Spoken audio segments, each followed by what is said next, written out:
Sup, Dad? Welcome to This Dad Reads, a pop culture podcast on books, shows, games, and all things nerdy.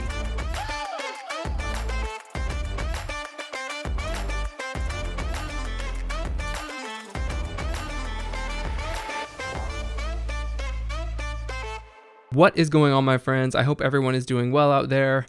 If you are anything like my household, we are fresh off of spring break, so we had tons of celebrating and candy and goodies. There was still work going on and life happening, but still, of course, found time to read a ton, watching some shows, doing some traveling, tons of fun stuff going on, and still some fun stuff coming down the pipe. So without further ado, I just want to jump right in and get you caught up on all the books that I've been reading since my last episode. So let's jump into it.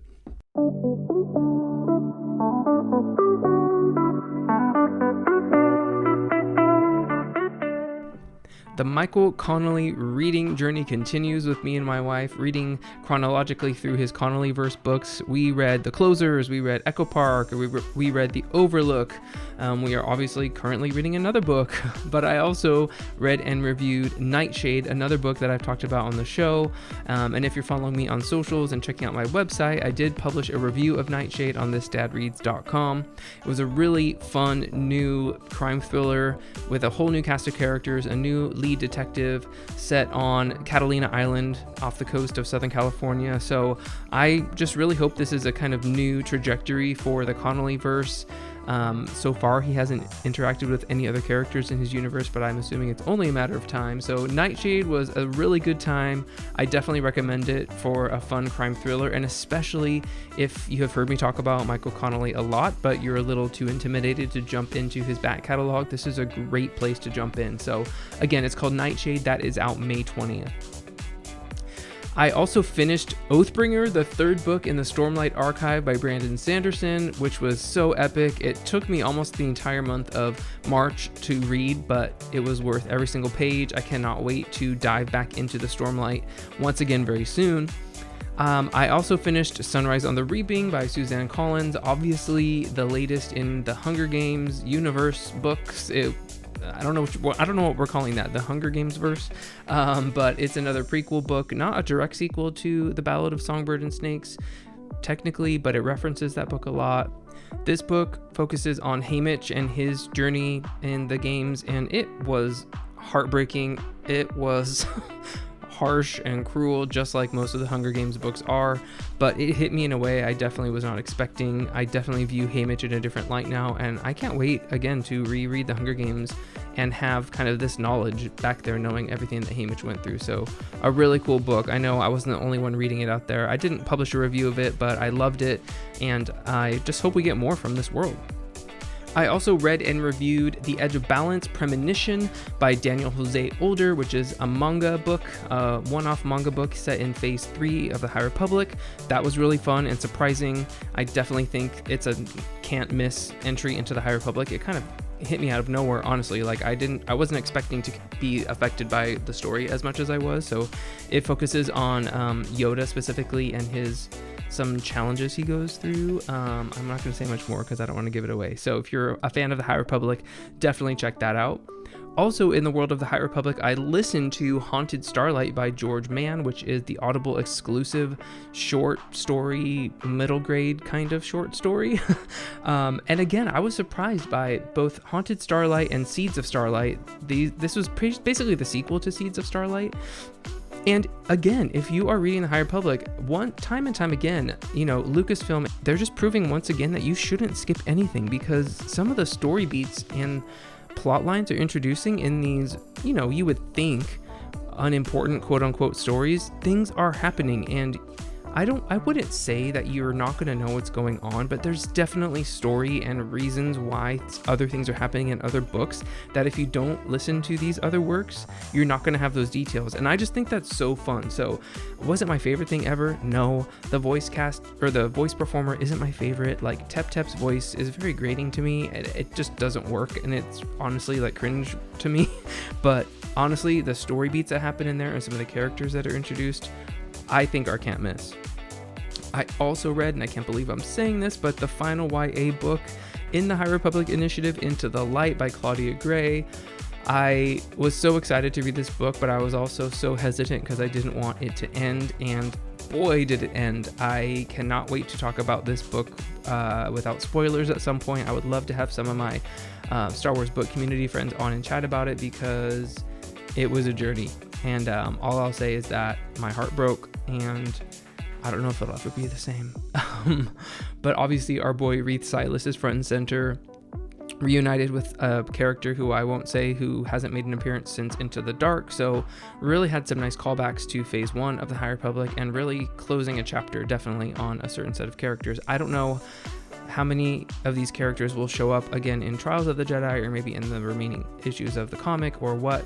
It's very likely it's the last we hear of some of these characters. So Claudia Gray did an outstanding job. I was riveted the entire time. I didn't want to put the book down. I didn't want it to end. So I guess that's a glowing review. I gave it 5 stars on my website, so I guess I can't say much. I can't say anything really much better than that. I also read Hey Dad, Everything You Should Have Learned About Life But Didn't by Rob Finlay. This is a nonfiction kind of advice book to parents and to young adults in kind of their early 20s, early 30s. And I actually had the pleasure of talking to Rob, who I'm featuring later in this episode. So me and him had a great chat, not just about his book, but about dad life, about nerddom, about books. If you have liked any other author interviews I've had on the show before, please stick around and listen to Rob and I's conversation. I had a great time chatting with him. We had a really good conversation, and we honestly struggled trying to keep it to the topic of his book in particular. Had a great conversation about what it's like, growing up and raising the next generation. So even if you don't have kids, even if you're not a parent, all of us have been young adults at one time or another. So I definitely think it's useful information that we talk about. His book is a really great resource just to have on the shelf. I'm going to refer back to it, as I'm raising my kids. It's really cool. It just talks about practical things that he's learned as a father growing up, on what kids should know, but they're not taught in school. And if you're not really paying attention, or if you haven't been trained how to do certain things, you're probably not thinking how to do it either, like changing a tire, or you should know how to do your taxes. You should know how to go look for a house. So just life stuff that no one really teaches you. So I feel like parents and young adults just kind of stumble into figuring it out as they go. So anyway, really cool book, really cool guy. Please stick around and listen to Rob and I's conversation a little bit later. I also read Welcome to Farpoint Rookie. This is an independent book by author Theo. This was like a supernatural crime fiction thriller. I didn't really have many expectations going into it, but it had some dark, fun dark stuff, not dark stuff. There was demons and otherworldly stuff, but it wasn't evil stuff. It was more lighthearted and fun, but also kind of dangerous and suspenseful. So it basically features this town called Farpoint, which it's in the United States, and it's been around for centuries, and it's the secret there's an agency there that basically protects the world from falling apart, protects it from the multiverse and from supernatural beings, having the world taken over by supernatural beings. And so there's a new a rookie agent that gets recruited, and it's this old kind of embittered agent's job to train him, and they go on this epic journey to save the world, and the havoc ensues, and it was really fun. I published a review on thisdadreads.com, so if you want to hear more about Welcome to Farpoint Rookie, please check that out. I also listened to the audiobook of The Scientist and the Serial Killer, The Search for Houston's Lost Boys by Lisa Olsen. This was thanks to my friends at Penguin Random House Audio. You guys know I love me a good true crime audiobook. I really took my time with this book. It was heartbreaking and devastating. It's basically about how this serial killer in Texas in the 70s was killing young boys, and how this one modern scientist, it was her goal to basically help identify all of these boys, because for so long a lot of the remains had gone unidentified. So really using a lot of modern tools like DNA and genetic genealogy to help connect the dots to people who maybe lost loved ones and never knew what happened to them. So it was fascinating and really, like most true crime, heartbreaking, but in a way that you are just so riveted, and it's so interesting. So if you are a true crime person, definitely check that book out. I believe it's a relatively new release, so it came out in early April, so definitely give that one a shot. In terms of shows I've been watching, the final season of Bosch Legacy wrapped up recently, and again, Bosch Connelly world, I'm all in. This was the last season of us having Bosch as a central character on our screens. He's been around forever. So Titus Welliver has done an amazing job portraying Bosch, though my wife will argue, since she's only read the books, that he doesn't look very much like Bosch. But if you know, you know, Titus has been Bosch for a long time. And it was a really epic way to end the season. Obviously, I don't think this is a spoiler because they were talking about it on socials, but Renee Ballard, who is another huge character in the Bosch world, gets introduced at the end, and so we know that she has a new series coming out in the fall. So the torch has been passed from one aging detective to another young one. So Renee Ballard is going to take up the torch, and I cannot wait to see what happens in this world as we continue to go. Renee Ballard is an amazing character in her own right, and I do know that Bosch is going to be making appearances on Ballard, so it's not the end of Bosch forever. So thankful for that. This show was great. It's such high quality, great acting, great performances, and I cannot wait to just get more from this world. And as of this recording, it is officially Andor Eve. So by the time this episode drops, I will have watched at least the first 3 episodes of Andor, if not more. But I cannot tell you how excited I am to get back into this world, to have high quality Star Wars show on our screens again. I've heard amazing things from critics and fans and content creators so far about this season, so I just cannot wait to sit and just soak in everything that comes on our screens from Andor. I'm obviously sad that it's the end, but I think having a clear end is actually a really good thing. Obviously, there is a very clear endpoint for Cassian and his character, so again, cannot wait. I am amongst the multitude of Star Wars fans who are just on the edge of my seat excited for Andor. All right, well, I think it's time, since I was already kind of talking Star Wars, to get KC78 in here, because there is a whole bunch of Star Wars stuff that I want to talk to him about. Casey, get in here. I know Star Wars Celebration looked like such a good time. Everyone in Japan looked like they were having such a great time. Saw so many friends and fans out there enjoying all of the goodness that is Star Wars Celebration. I am especially stoked that they announced that it's going to be in Los Angeles in 2027. So Casey, we gotta go. I know it's within driving distance of where we live, my man. So I cannot wait. I will be counting down the days till Star Wars Celebration 2027 in LA. I'll definitely be there. But like I said, Star Wars Celebration looked like such a good time. On the publishing side, they showed so many final art. We got the wraparound cover for Trials of the Jedi, the final High Republic book coming.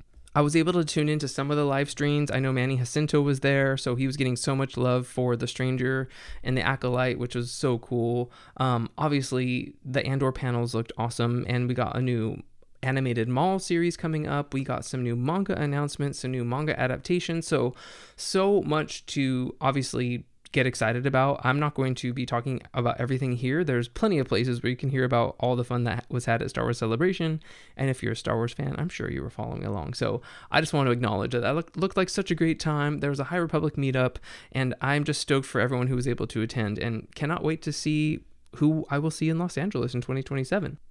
Right before Star Wars Celebration, Lucasfilm put out an announcement about some upcoming Star Wars books. So I want to mention them here because some of them I am stoked out of my mind about. So obviously the first one being Master of Evil by Adam Christopher. This is a Vader-centric book focusing on his time leading up to A New Hope after Revenge of the Sith. And so the cover alone looks amazing. Adam Christopher did an outstanding job with Shadow of the Sith.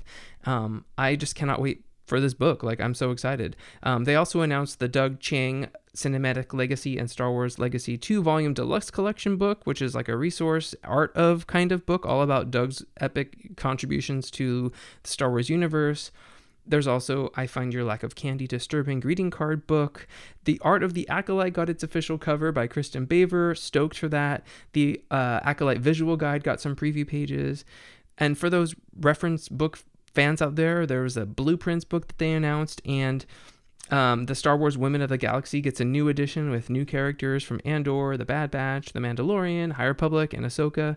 So many fun things to come from the publishing world in the Star Wars universe the remainder of this year. So definitely keep an eye on my socials.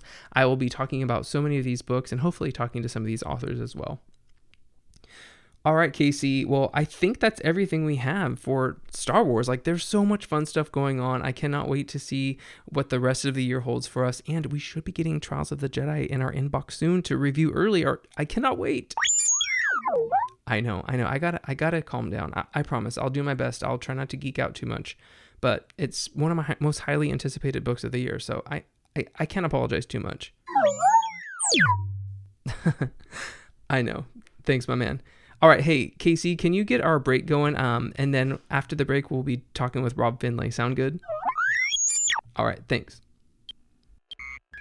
Joining me today is the author of Hey Dad, Everything You Should Have Learned About Life But Didn't. First-time guest to the show, Rob Finlay. Welcome to the show, Rob. Hey, thanks, Jason. Thanks for having me.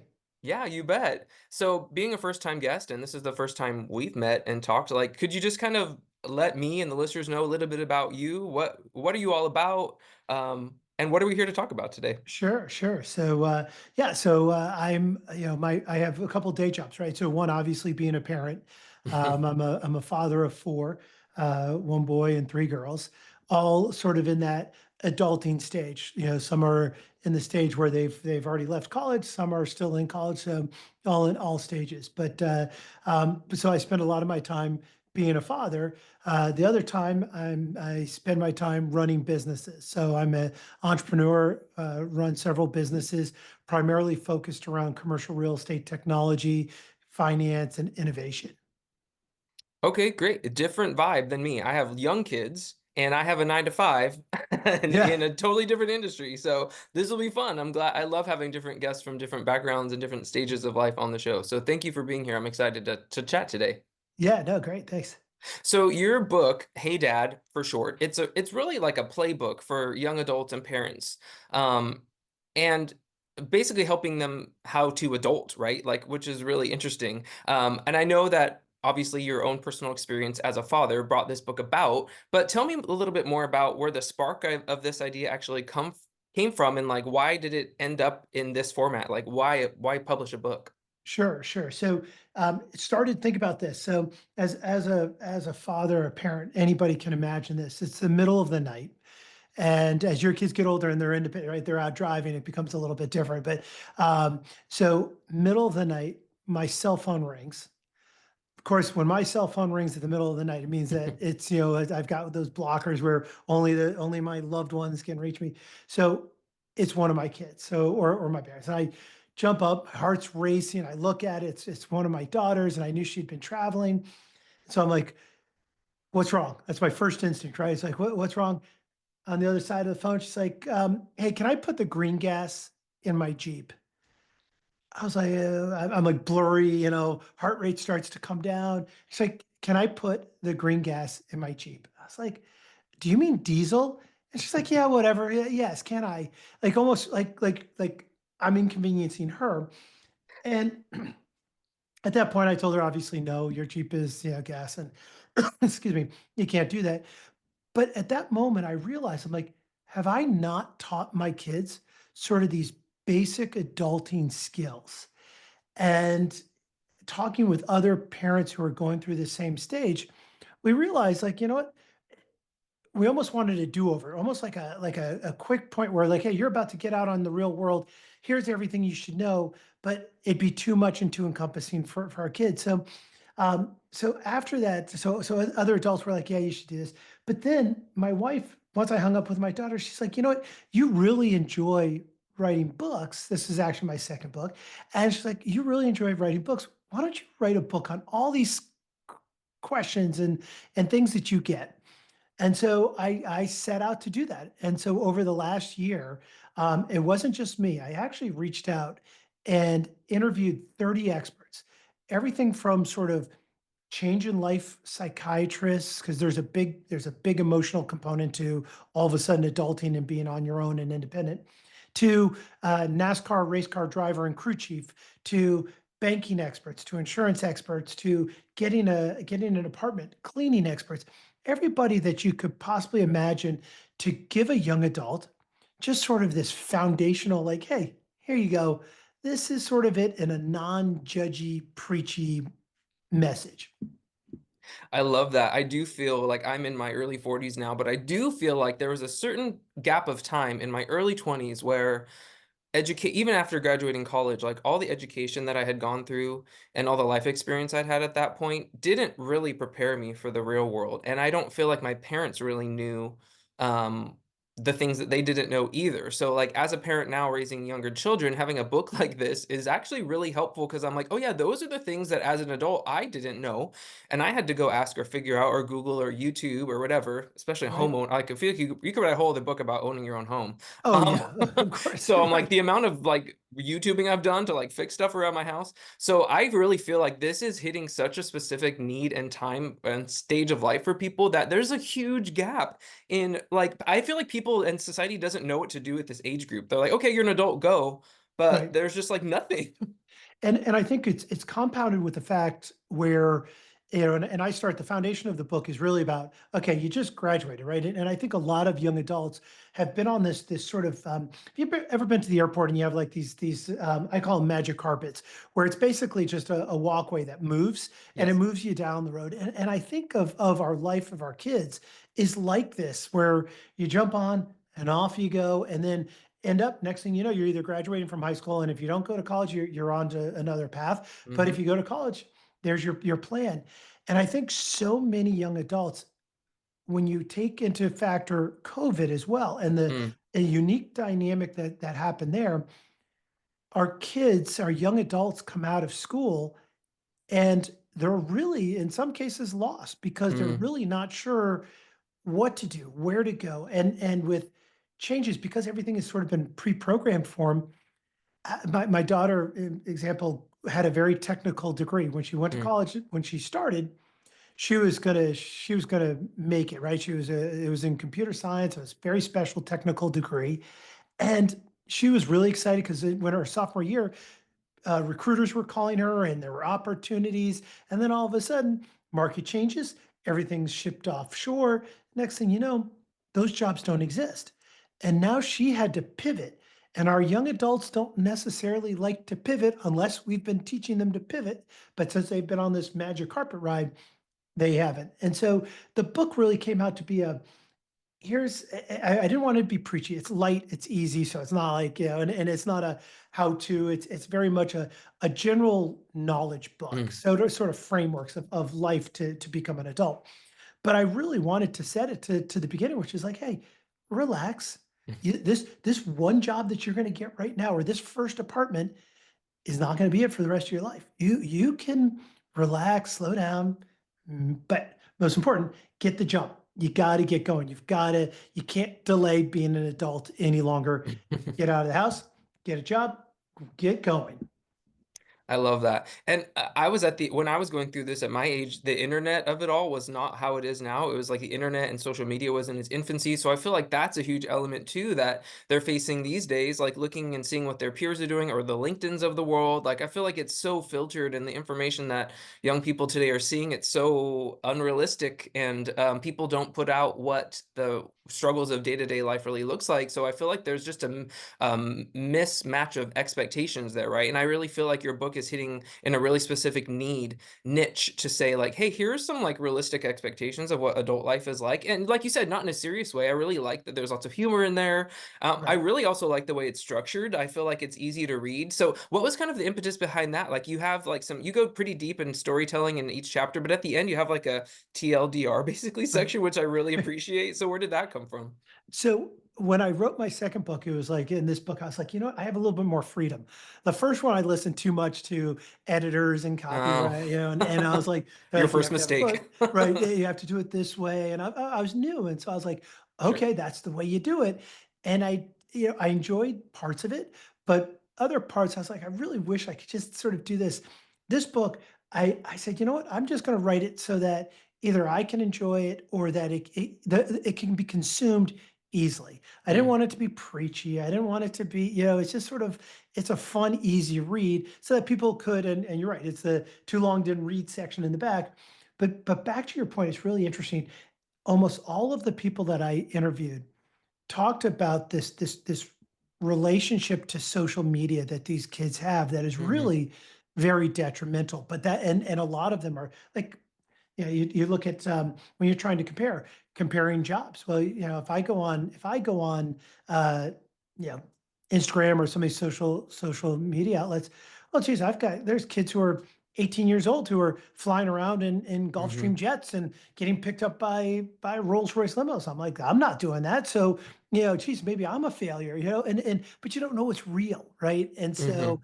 I think a lot of that is getting these kids to thine own self be true, right? It's an old Shakespeare. I don't want to bore everybody, but it's a great quote. It's like, just worry about yourself, Hmm. and then everything else will fall in place. Yeah. Well, we've talked about a lot of your book is obviously your influence as a father and like kind of how that has shaped your adult experience. But what was your kind of did any part of how you were raised inform this book too? Like what was your like kind of what was your that time of life for you like and did that inform you how you wrote the book?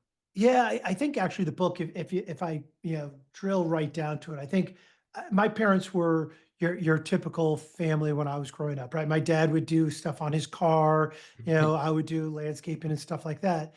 I, on the other hand, maybe this book is a little bit of guilt because I was starting a business. My kid's very young, and I Mm, started my business, and I really devoted a lot of time to my business. And as my business grew, sort of my appreciation of time grew. So instead of showing my kids, hey, here's how you change oil, I went to Jiffy Lube, and mm, also wanting to be that father who's like, oh, my girls, no, I'm not going to make them go to the gas station, check their tires. I'm a good dad. It's sort of like, and I think a lot of parents are guilty of this, right? We want to do everything for our kids, and that's wonderful. But at that point, we're almost doing damage, right? It's like, mm. the last the first time one of your kids has to change a tire, you don't want it to be in the middle of the road, at a dark street on a rainy night on a highway, right? Like that's not when you want them to do this, right? You want them to have this comfort.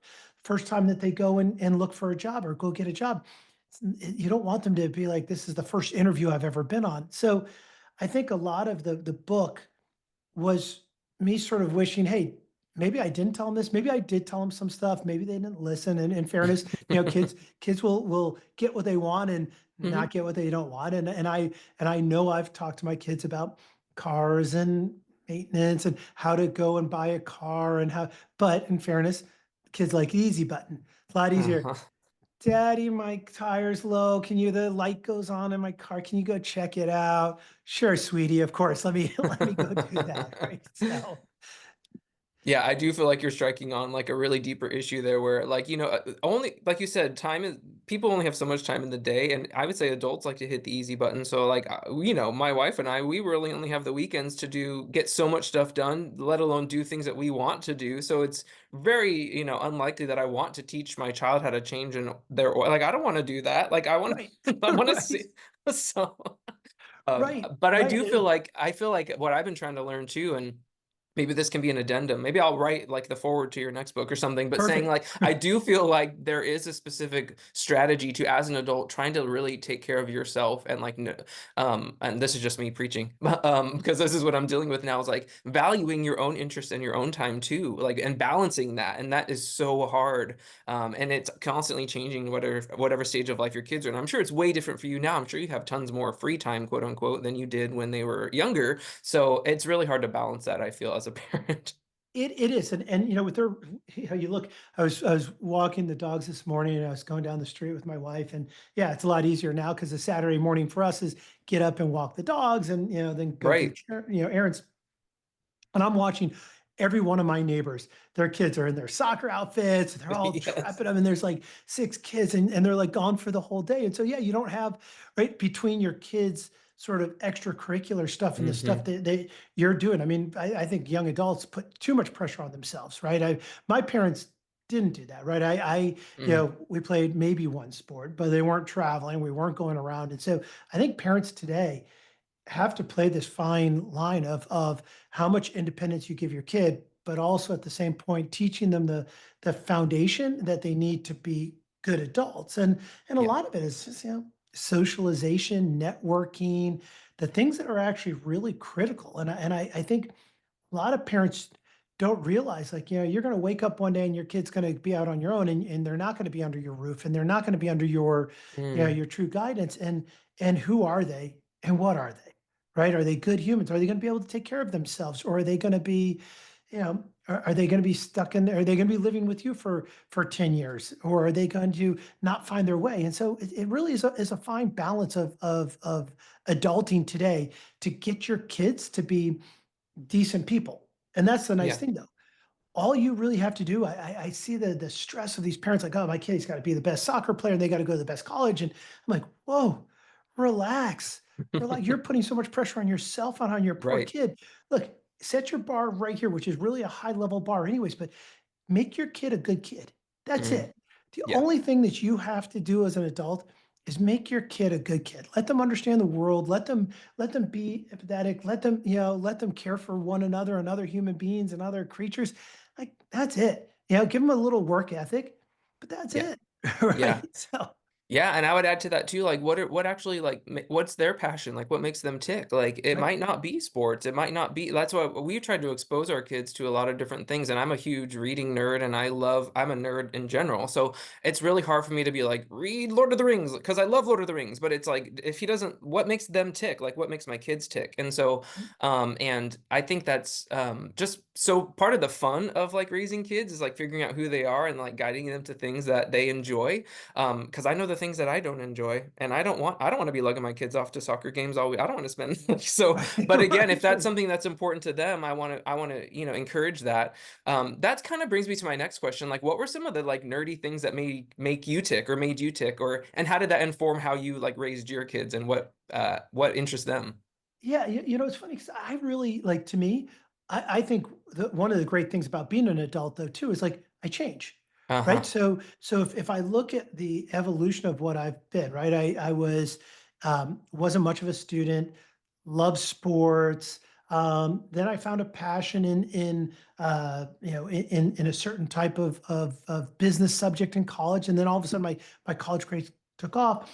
I've enjoyed racing cars. I've Mm, enjoyed learning to fly airplanes, and I've learned all these other things. But as I've gotten older, I now find things that are, things like microbiology and soil amendments. I'm working on soil improvement and farming. So I think that's the best part about being an adult, is that you don't have to have that pressure of, well, I didn't study any of this in school, so I mm, can't do this, right? I'm like, no, I got a major in accounting. So all I can be is an accountant, dad, right? mm-hmm. No, you can be whatever you want to be. Just be something, right? Yeah. Just the worst is just sitting there in that spiral. And I think with my kids, I try to get them into a lot of things, right? As I said, I was racing cars. I got them into go-karting. I got them Yeah. into, and my son did it for a little bit. He liked it. My daughter did it for a little bit, liked it. My other daughter's like, no, this isn't fun. I don't want to do this. And so, but once again, it's just trying to expose your kids to a lot of things. The other thing that maybe it's nerdy, I don't think it is, but one of the things that I think is really important too, especially at a young age, is introducing your children and making them present in adult conversations and adult situations, and maybe more social situations. Mm, And I'm not saying have your kid with you at every meal and every, like, don't have any adult time, because I have friends who their kid is with them 24/7, and it's like you need to, even, like couples date night probably doesn't need the kid. The kid can, yeah. it can drive himself home now, right? He's like, but all joking aside, like, one of the things, and this comes from not just the dad side of me, but also from the businessman side of me, is that I've noticed this decline in our young adults over the last 25 years of their comfort Mm, communicating with adults. And everybody I spoke to on how to get a job, how to meet people, and all these things that are important to being an adult, the one fundamental skill is networking, knowing, feeling comfortable. Because, guess what? Not everybody's on their cell phone. Not everybody, right? right. You can't just text somebody and say, "Hey, give me a job," right? It's you've got to go out and make it. And so, I think for me, I really push people. When people ask me, like, "Hey, Rob, what did you do, and what would you do differently?" I don't know if I would probably do it more is Mm, just include my kids. I used to take my kids on business dinners and business meals, and I think a lot of other adults actually appreciate that because they're like, yeah, I should probably get my kids out there, not because they're interested in my business, because they think it's all boring, but at least it gives them a situation where they can have conversations with adults. They can yeah. look at adults in the eyes. They can shake a hand like an adult, right? It's these are things that are small things that as a parent you can easily incorporate into your life without a lot of time.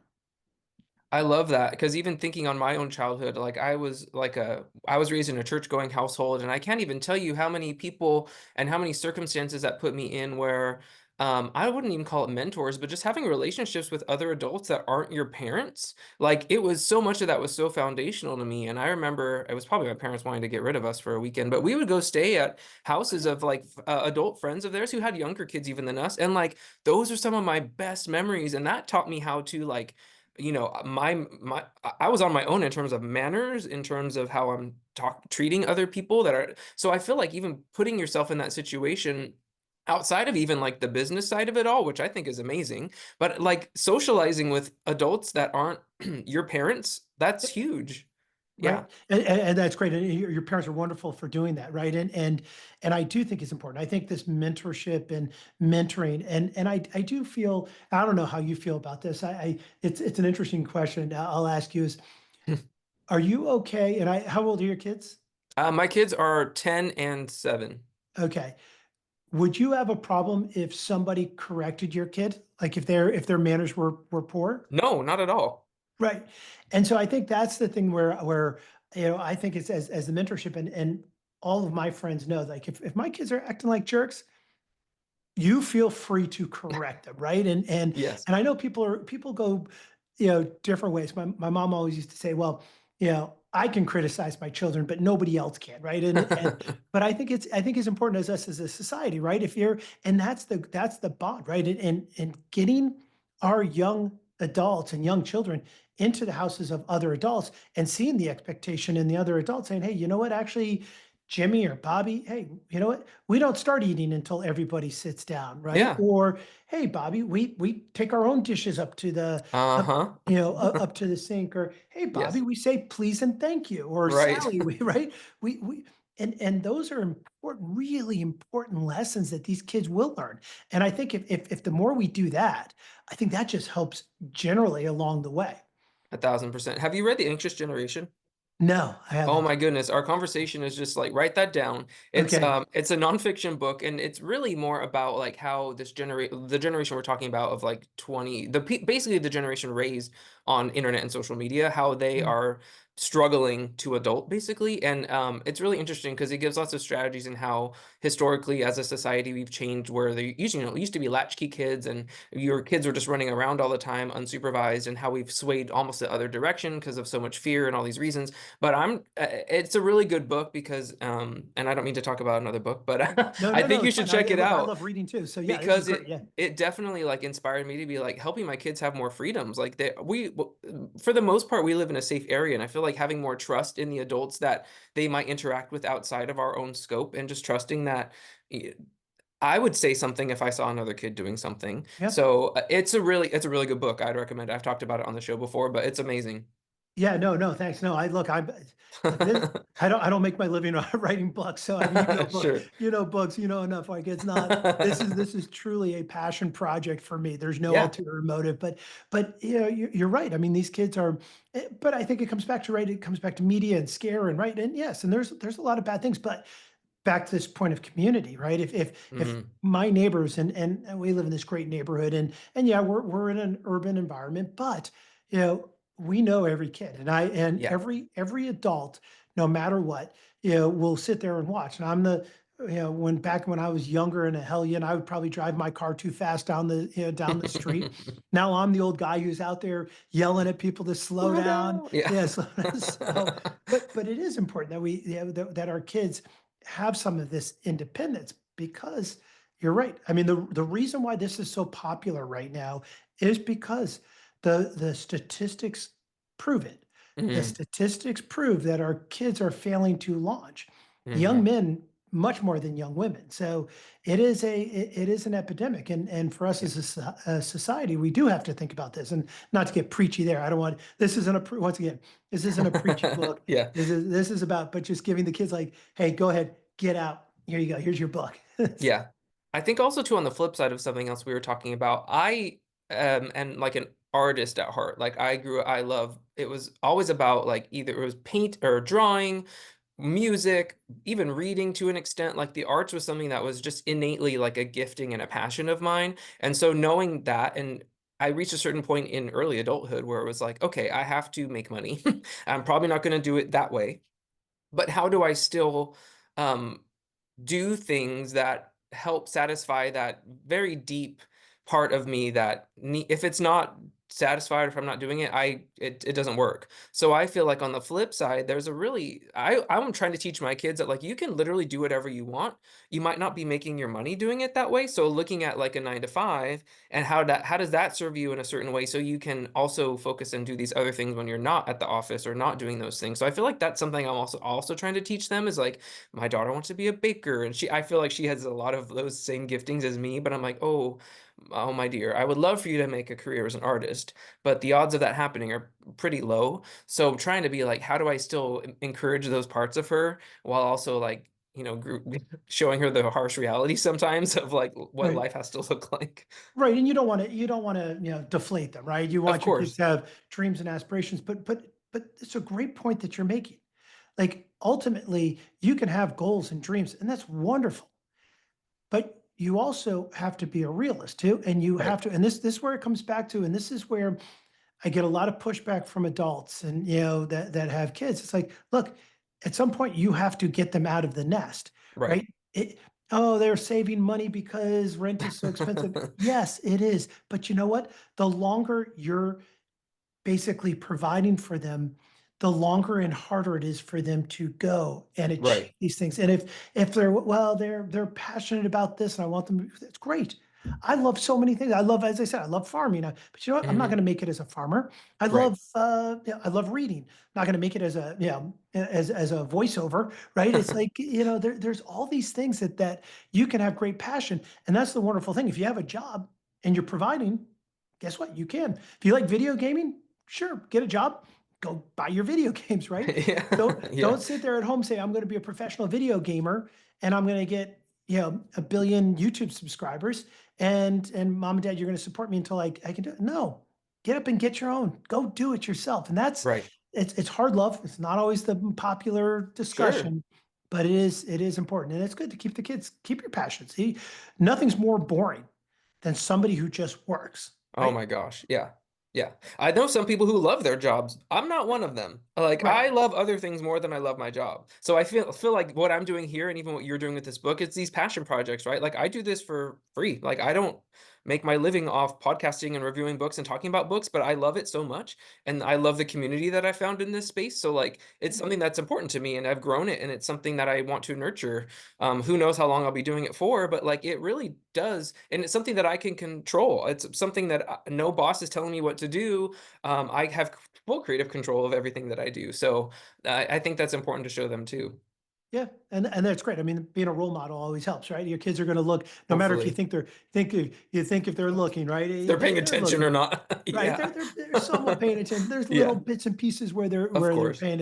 paying attention to. But yeah, it is important. But as kids get going and they start believing in themselves, a lot of Mm. it is the confidence as well, right? Because the other thing to back to what young parents can do or parents can do right now is let your kids fail.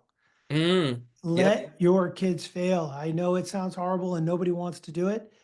Let your kids fail. They're not going to be the number one soccer player, even if you're down there, telling the coach that they can't, they have to play Johnny Moore, whatever. Hmm. Your kids should fail.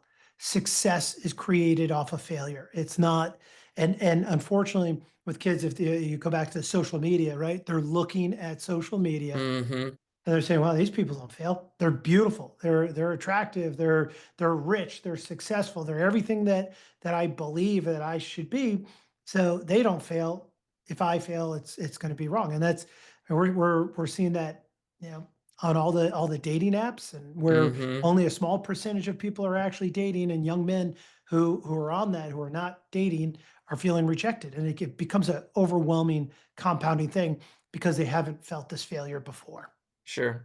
I love that. That's kind of like one of the guiding principles of my wife and I's thing. It's like we're trying to, as parents, like you said earlier, you want to clear this path so your kids have an easy life, but it's more like teaching them how to manage those struggles and the barriers when they come is going to be the skill that's going to help them the longest. Like teaching them when things don't go right or when they fail, how do you respond to that? What is your response to that? Is a much more valuable skill than just trying to make them have an easy life. Yeah, yeah. Look, if you allow your kids to fail and you show them the repercussions of their failure, right? It's these mistakes happen, but Mhm. they'll be learning lessons. Take them as learning lessons and not like, oh, that's too bad. It's like, hey, well, Exactly. why didn't you make the team? Okay, well, oh, okay, well, I didn't practice much. Okay, or why didn't this person ask me out? Well, there's a lot of reasons. Maybe you guys didn't mix, or maybe a Yeah. whole bunch of other things. But you're right, and I think that's where parents, our biggest challenge is that, is making sure Uh-huh. we stop living vicariously through our kids. Right? I tell people my first child was a boy, and of course he came out of the womb, and I said, "You are going to be a football player. I'm going to I'm already every little piece of equipment, everything was already you know." And he wasn't a football player. Didn't like it. He didn't want to be. And so Yeah. you have to learn. So parents, do that. Don't live vicariously through your kids. But then secondly is let them, show them that the failure is okay. Let them, and Yeah. us as adults, we have to learn to let them fail.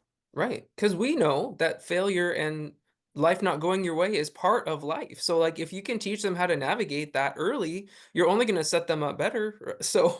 yeah. Yep. Well, we talked about this a little bit earlier, but I'm glad to hear that you said that you are a reader. Every single episode, I do monthly podcast episodes and I catch up on all the books I've been reading. So I don't know how voracious of a reader you are, but I am curious to know, like, what are some books that you've been enjoying lately? What are some books that you are hoping to dive into soon? So I'm reading one right now, Project Hail Mary. Oh, So okay. by Weir, and Yep. what I love about it is it's not my genre typically, right? I try to read alternate, like sort of, I don't want to call them self-help books, but sort of, personal development books, Okay. and then sort of a fiction, like a fun book, right? I go back to that. I usually try to do, a book that's good for my business, a book that's good for me, and then a book that's just fun to read. Oh, I love And that. so Project Hail Mary is a great book. And it's, if this is the same guy who wrote The Martian, Yes. and everything he does, and what I really like about his books is that he writes these like scientific, like you're almost getting a science lesson while reading the book, but you don't realize that you're getting a science lesson. And so that's a real good book. And then the other one that I'm really enjoying right now is called Nature's Fix.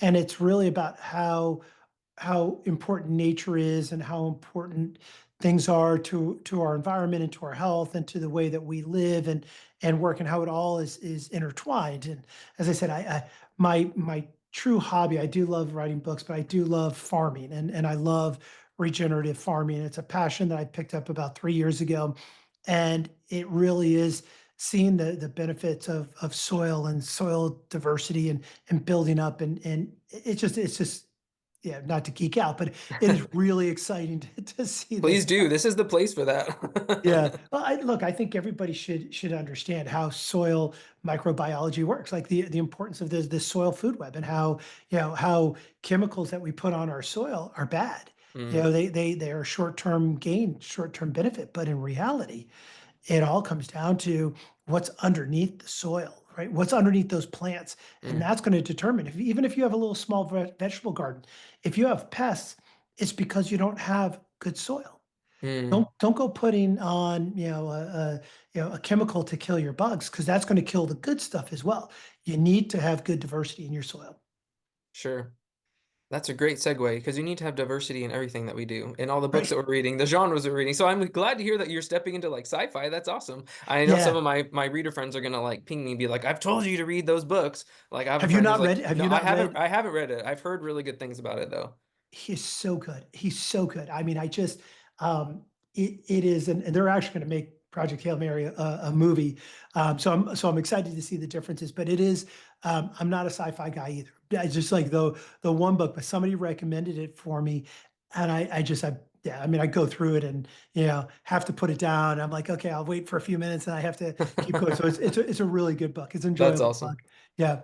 Are you an audiobook person too, or are you fully So like what I like to do, yes, I do some of the audiobooks where a lot of the sort of the meditation and mindfulness mm, books I like to do. There's Breathe was another book that I've read, and I actually find it better on audiobook. So mm, anytime they're trying to get you to do something, it's like breathe and relax. It's always better when you hear somebody do it as opposed to reading it and then you know reading it and going on. So I really enjoy those. But yeah, so breathe is a good one.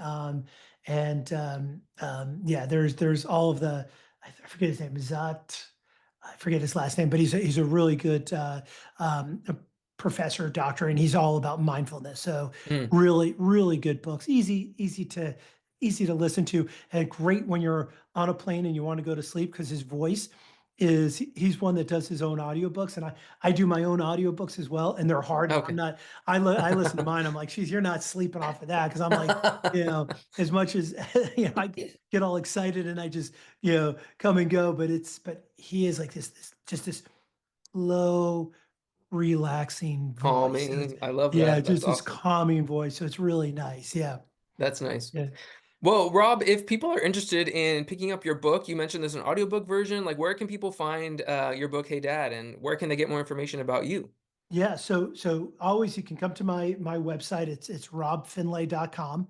And you can see my book, my current book, my past book, and a lot of my farming stuff, all my interests. I usually try to keep them all sort of organized there, business and personal. So you can do that. The book is available for pre-order now. It's officially launched April 28th. Great time. It's a great gift for graduation Mm, gift. Like that's actually somebody came up as like, this is the best idea for a graduation gift yeah. because it's like you can give it to your customer, you can give it to a friend, a neighbor, anybody who has these, a person who's either graduating from high school or graduating from college. It's always something because one of the things that I actually encourage for people to do it as a gift is to write your own advice in Mm. these sections Oh, that's a great idea. and really personalize it, make it something special from you to this person, and do that. But it is available on Amazon and Barnes and Noble and anywhere where you can buy fine books. Excellent. Well, I'm assuming you're on social media too, so if you want to check out Rob, follow him on all his social channels, Instagram, all those links will be, I'll link his website in the show notes of this episode. Rob, I've had a great time chatting. Thank you so much for being here. I love talking the book that you wrote and just parenting in general and nerdy stuff, so thank you so much. Oh, great. Well, Jason, thank you so much. Thanks for having me. I appreciate it. You bet. I want to say a huge thanks once again to Rob for joining me today. His book, Hey Dad, is out everywhere right now, and my review is up on thisdadreads.com. I have had a great time chatting books with you and talking Star Wars and interviewing an author, and I just want to say, please look forward to my next episode coming very soon, probably the soonest between episodes I've ever done, because I recently was able to chat with High Republic author Justina Ireland, and we are going to be talking all about her brand new book, Wayseeker, on my next episode. So thanks for joining me, and hit that outro, Casey.